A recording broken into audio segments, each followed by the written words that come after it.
Assalamualaikum warahmatullahi wabarakatuh. Halo sahabat Erlangga, selamat datang di Erlangga Classroom. Erlangga Classroom adalah tayangan persembahan penerbit Erlangga yang akan membantu sahabat Erlangga belajar bersama selama masa PJJ dan belajar daring. Well guys, let me introduce myself. I'm Desi Purnama Kurniawati. My students call me Desi. I'm an English teacher of one of SMA in Jakarta. Well, today we are going to learn about analytical exposition. Well, sambil menyimak materi, sahabat Erlangga bisa langsung bertanya melalui kolom komentar. Tanpa menunggu lama, let's check it out.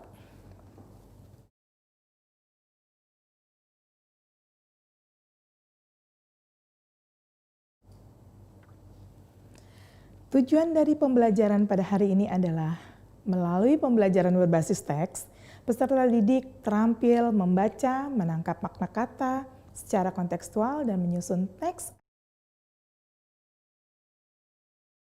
pendek dan sederhana dengan memperhatikan fungsi sosial, struktur teks yang runtut, unsur kebahasaan yang benar, dan sesuai konteks cara bertanggung jawab, jujur, dan inovatif. Well, to start with, now let's take a look at this video.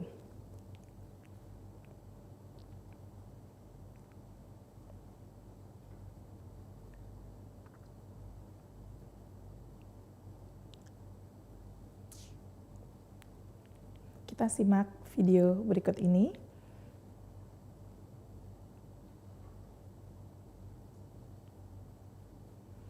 Oke, perhatikan semua ya.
All right, guys. So now I believe that you've watched this video. Now let's go on to the next one. What do you think? What is the video about? Yes? Yes, you're right. The video is about the odd and even regulation to be applied in Jakarta. Well, guys, do you agree with traffic regulation applied in Jakarta? I bet that some of you agree and some of you disagree. Well, how about this? How would you express your opinion? If you agree or disagree with the regulation, you will keep it for yourself or you will share it and express it to people surround you. Now, could you please take a look at the second video? Now let's take a look at the second video.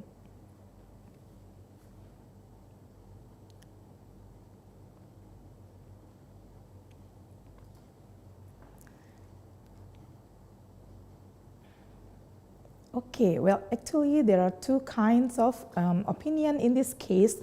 The first one is people who believe that regular school is better. And then the other one they are going to propose homeschooling. So in this video, there are two arguments, two explanations about this, whether people would like to share that regular school is better or homeschooling is better. Well, actually, if you want to finish this video, you can later on click this video, okay? And now,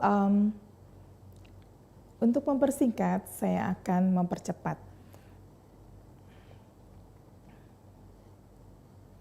Nanti kalian bisa lihat video ini, masing-masing bisa klik ya, karena waktu kita sangat terbatas. Okay, and now let's take a look at the questions. So what was the video about? Yes, you're right. So this is about your opinion of regular school and homeschooling. And which do you think is better? So after you hear the explanation in the video, some of you will have the opinion, and some of you will have opinion that regular school is better than homeschooling, and the other will say that homeschooling is much better than regular school. Well, now you can also identify what is the benefit of regular school and what's the benefit of homeschooling. Now let's take a look at the third video. This video will be very interesting for you, especially for those who want to save our planet. Okay. Okay, a world without fossil fuels.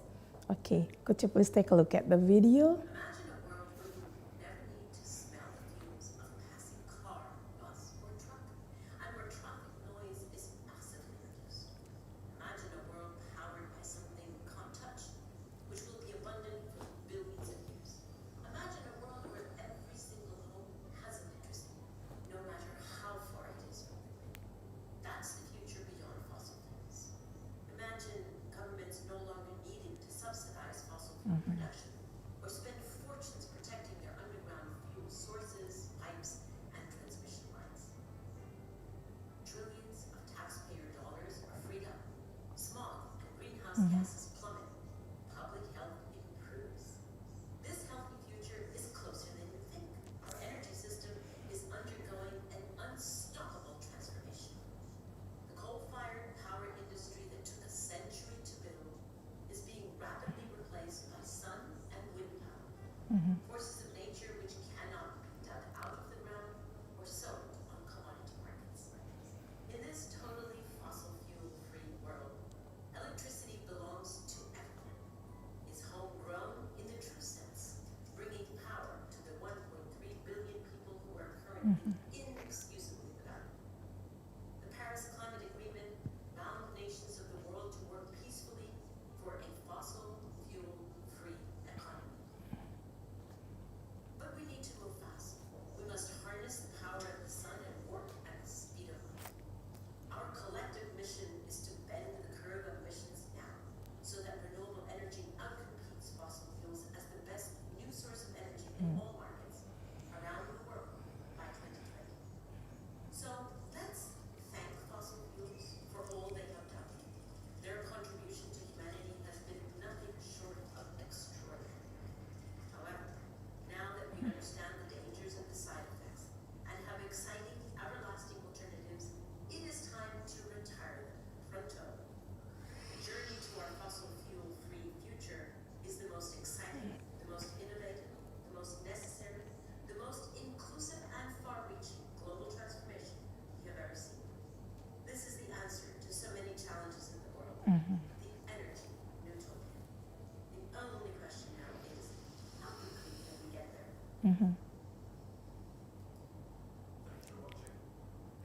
Well, guys, what do you think? It's very interesting, right? So now we are still using fossil fuels, right? We use it for our automobile, your motorbike, etc. But now, can you imagine what proposed in the video that one day our Earth will use other energy rather than fossil fuels? Okay, now could you please try to answer my questions? What is the video about? Yes, you're right. It's about our imagination if one day Earth with the energy without fossil fuels. And what's the purpose of the video? What do you think? What is the purpose of the video? You can type in this comment. Yes, you're right, Indri. Actually, the purpose of the video is to persuade people not to use fossil fuels anymore. They try to propose to use replacement energy rather than fossil fuels. And then, can you imagine if we use fossil fuels, if one day we are not using fossil fuels anymore in the future? Can you imagine? There's no more gas, there's no more smoke. Perhaps our sky will be clearer. Okay. Well, what do you think? Will it bring benefit for human if we are not using fossil fuels? And can you think alternative energy that we can use to replace fossil fuels? Yes, you're right. Now some experts are still working on it. And then, well, how would you express your opinion about fossil fuels? Perhaps some of you will still keep to use fossil fuels, and some of you will not. Okay, and how would you express it? Well, guys, actually, if you want to express this, this is what we call analytical exposition. Now, let's take a look at this. We are going to learn about analytical exposition. We're going to give the definition, generic structure, language features, and also the examples. Now, let's take a look at this, the definition. Well, analytical exposition is a text that elaborates the writer's idea about the phenomenon surroundings. Its social function is to persuade the reader that the idea is important matter and to analyze the topic that the thesis or opinion is correct by developing an argument to support it. And then the purposes. Well, as I told you before, the purpose of analytical exposition is to convince the reader that the topics presented was an important topic or matter to be discussed or gain attention by way of providing arguments or opinion that support the main idea or topic. And then to persuade the readers or listeners that there is something that certainly need to get attention.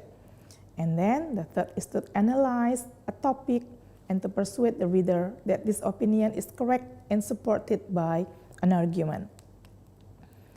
And then the generic structure, to start the text, you may start with thesis or the introduction.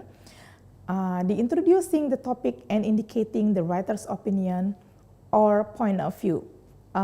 So because it's analytical exposition, so it should be something that arguable. So you cannot write something fact. For example, like sun rises in the east. No, you cannot write like that. So you have to write something that arguable. And next, the second one is the body, the arguments. The arguments or the body explaining the arguments to support the writer's position. The numbers of arguments may vary, but each argument must be supported by evidence and explanation. And then the third one is reiteration or conclusion. It has to restate the writer's position, whether he or she agree or disagree. And then restating the writer's point of view to strengthen the thesis. And then in the reiteration, okay, you can use the following phrase to make conclusion. For example, like, from the fact above, I personally believe, therefore, my conclusion is, or in conclusion, blah, blah, blah. Okay, and then the next is the language features. Okay, using a relational process, And using internal conjunction, using causal conjunction, using simple present tense, you've learned it before in junior high, and using compound and complex sentence. And the word that link argument, such as firstly, secondly, reasoning through causal conjunction, such as in addition, furthermore, however, and therefore.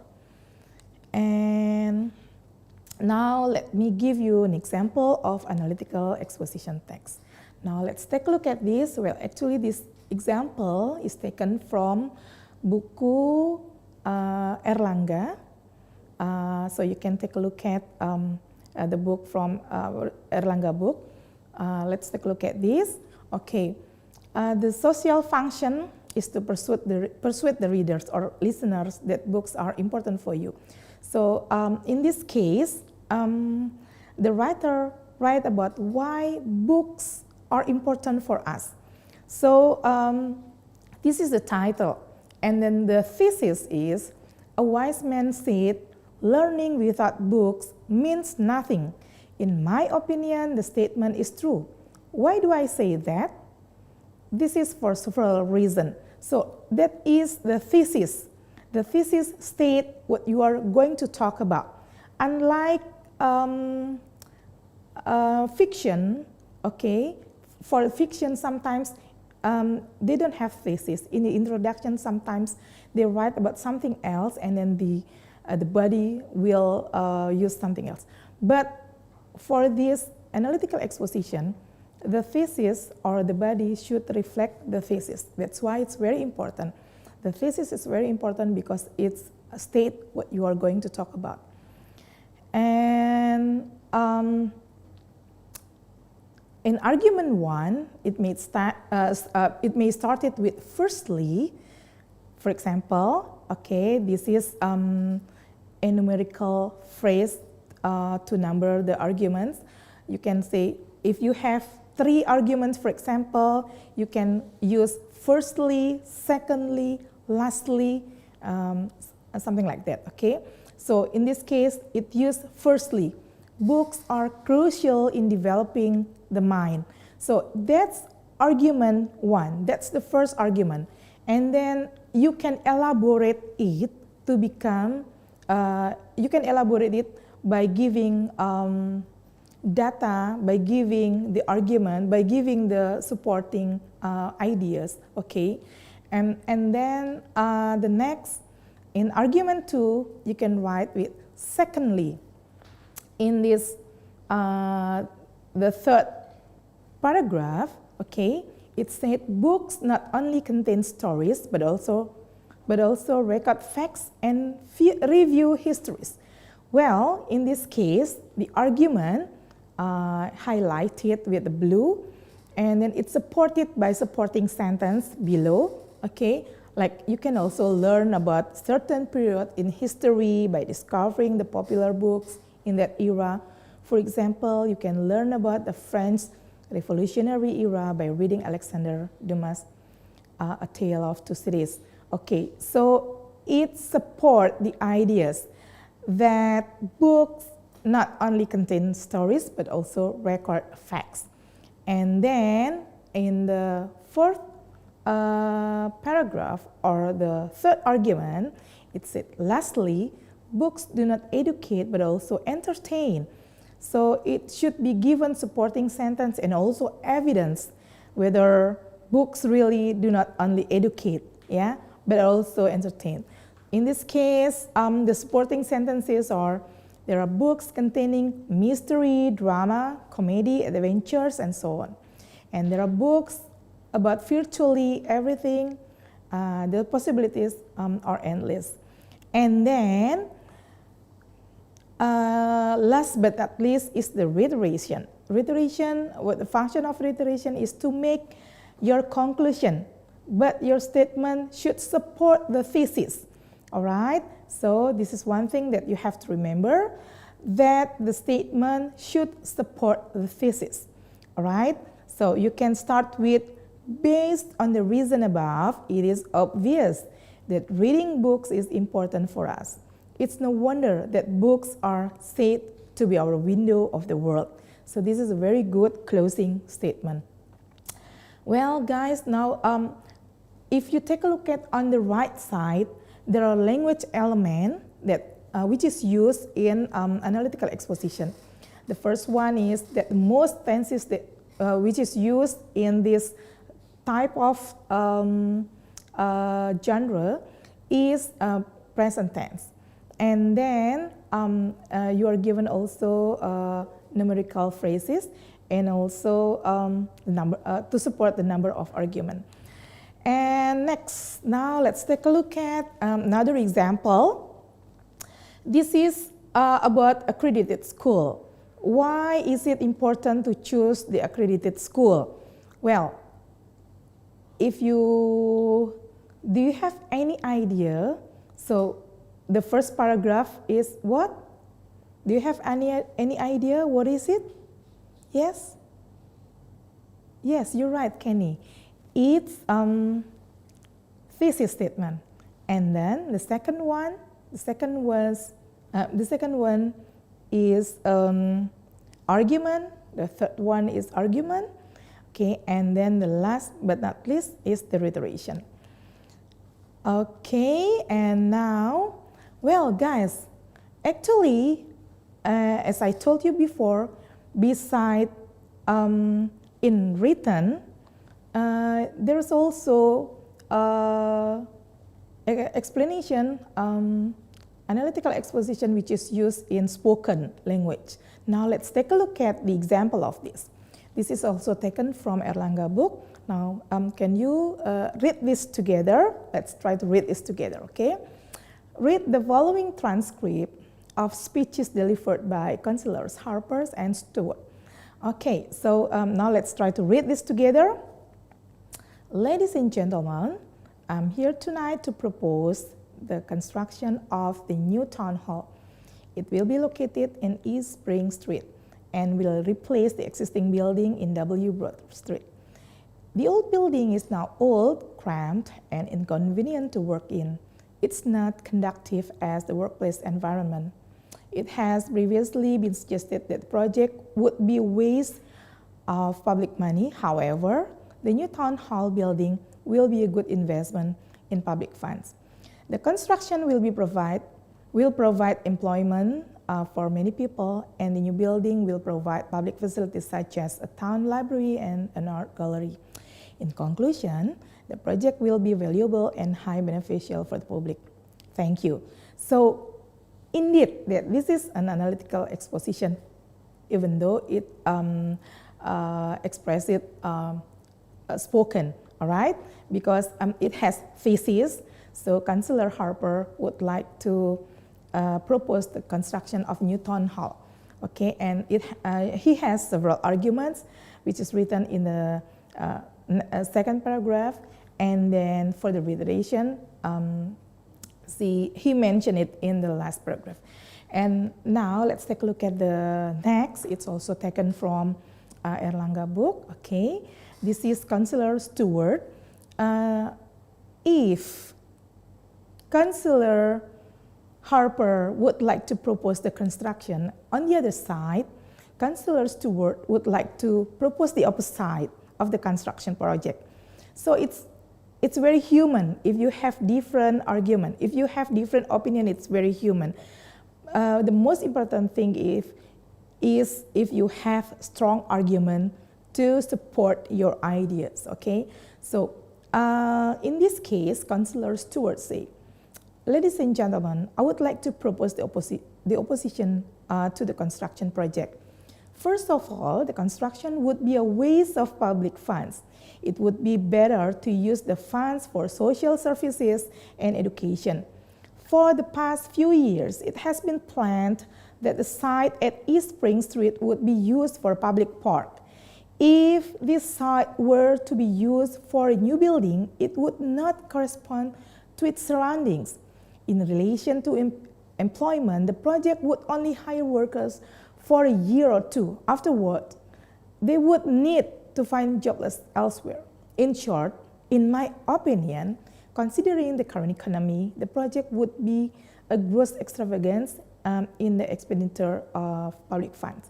So those two guys, those two gentlemen, has two different opinions. They are. That's why they use this kind of text. They use this kind of speech to express their opinion. This is what we call analytical exposition. And last but not least, this is a discussion that you can ask, like what is the topic of the speech? What is Councillor Harper trying to do to the audience in this speech? Well, guys, you can find these questions actually in Erlangga book. Now, let's go on. Itulah anak-anak, itu adalah materi mengenai analytical exposition. Sekarang kita masuk sesi tanya jawab.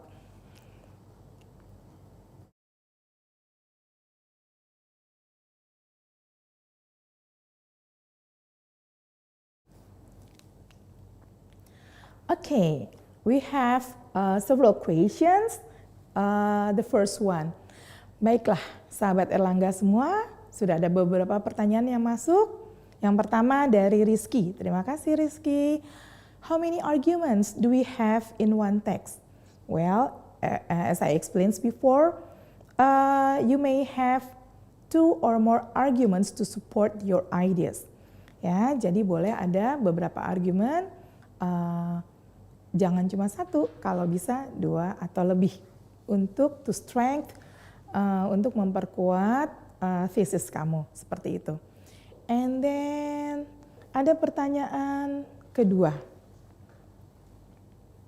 Pertanyaan yang kedua datang dari Ramadan. Terima kasih Ramadan sudah melemparkan pertanyaan ini. Should analytical exposition be about natural phenomena only? Well, guys, the answer is not. It's not only about natural phenomena. You can also have social phenomena dan sebagainya. Jadi bukan hanya tentang natural phenomena, tetapi juga tentang gejala sosial yang ada, seperti misalnya kenapa bisa terjadi riot, kenapa terjadi pengangguran in a certain place, kenapa terjadi kemiskinan dan sebagainya. Itu bisa diangkat topik tersebut ke dalam analytical exposition. Jadi bukan melulu tentang masalah alam, tetapi malah lebih banyak masalah sosial. Yang berikutnya, pertanyaan ketiga. Pertanyaan ketiga datang dari Isbari. Isbari di mana ini? Jauh banget di Pekanbaru ya Isbari. Terima kasih. What topic can we use to write an analytical exposition? Well, it can be about any topic. Segala sesuatu, topik apapun juga, selagi itu adalah arguable, topik yang mengandung sesuatu yang bisa diargumentasikan, maka bisa dijadikan bahan untuk menulis analytical exposition. Jadi kalian tidak bisa menulis sesuatu tentang fakta. Seperti misalnya tadi saya kasih contoh, the sun rises in the east misalnya, itu nggak bisa karena itu adalah fakta. Tetapi kalian bisa menuliskan segala sesuatu yang kontroversi. Seperti misalnya, mobil A ini bagus, mobil merek A bagus. Menurut si A, menurut student A, mobil jenis tertentu bagus. Tetapi student B mengatakan bukan mobil yang itu, mobil yang lain yang bagus. Nah, karena ada 2 pendapat, maka bisa dijadikan analytical exposition. Kenapa? Itu adalah arguable. Seperti misalnya tadi yang di video pertama, kalau kalian masih ingat, tadi kita masih lihat tentang regulasi dari odd and even, ya, traffic regulation to be applied in Jakarta. Ada beberapa pendapat yang mengatakan bagus-bagus aja, jadi mengurangi kemacetan, mengurangi polusi dan sebagainya. Sementara ada orang lain yang berpendapat ya nggak apa-apa dong, kita kan nggak punya kita supaya sehat, jadi naik kendaraan pribadi seperti itu. Kalau kendaraannya cuma 1 gimana, nggak bisa kerja dan sebagainya. Itu sah-sah aja. Punya pendapat apapun sah-sah aja. Kalian bisa mengekspresikannya as long as you have strong argument. Ingat, sebagai scholars ya, sebagai orang yang berpendidikan, ketika kalian mengekspresikan pendapat kalian, kalian harus punya strong reason, harus punya alasan yang kuat. Nah, alasan yang kuat itulah yang dijadikan arguments kalian. Dan alasan itu harus didukung oleh fakta, harus didukung oleh data-data yang jelas. Jadi bukan lagi pendapat kalian, tetapi betul-betul merupakan fakta atau data yang bisa mendukung argumen kalian. Seperti itu. Jadi pertanyaan Isbari sudah terjawab ya, bahwa topiknya bisa apa aja as long as it's arguable. Something a matter that which is arguable, sesuatu yang kontroversi seperti itu malah bagus ya, seperti itu. Misalnya sekolah itu pakai seragam apa enggak ya, dan sebagainya, itu juga bisa ya. Misalnya kalian bisa informasikan, bisa tuliskan di bawahnya, atau kalian bisa ekspresikan kalau itu merupakan oral speech gitu. Kalian bisa informasikan argumen-argumen yang kuat untuk memberikan reason. Kemudian ada pertanyaan berikutnya datang dari Hadi. Hadi di mana ini? Di Jawa Timur. Oke.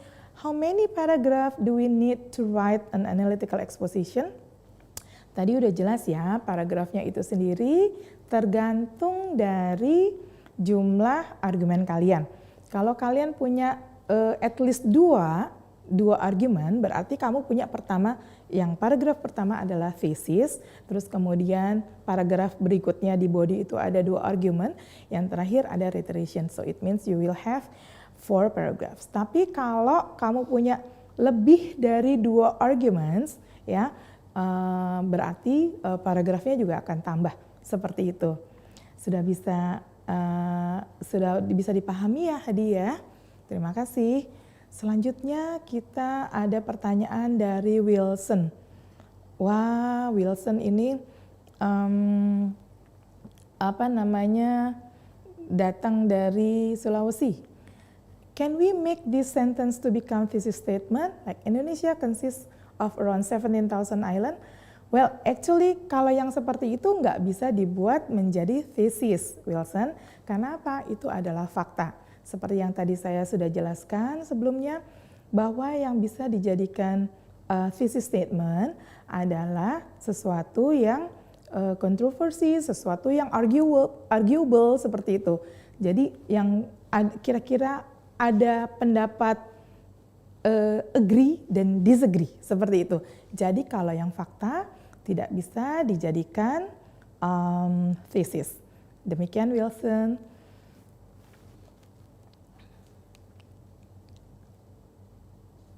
Nah, pertanyaan tadi merupakan pertanyaan terakhir untuk sesi hari ini. Sayang sekali karena keterbatasan waktu, pembelajaran materi Analytical Exposition untuk SMA dan MA kelas 11 ini harus disudahi. Semoga sahabat Erlangga semua sudah paham ya. Jika masih ada pertanyaan atau masukan untuk hari ini, silahkan tulis di kolom komentar. Well, thank you very much guys. So, jangan lupa nantikan Erlangga Classroom selanjutnya, khusus untuk jenjang SMA, MA. Sampai ketemu lagi minggu depan ya. Ingat, hari Kamis jam 14 waktu Indonesia bagian Barat. Jangan lupa undang juga teman-teman kamu untuk menonton acara ini ya minggu depan. Sampai jumpa, stay healthy, stay safe, tetap jaga kesehatan. Jangan lupa cuci tangan, jangan lupa pakai masker kalau kemanapun juga. Jangan lupa juga untuk tidak bersalaman juga dan selalu membawa hand sanitizer. Oke, sampai ketemu sahabat Erlangga. Terima kasih. Wassalamualaikum warahmatullahi wabarakatuh.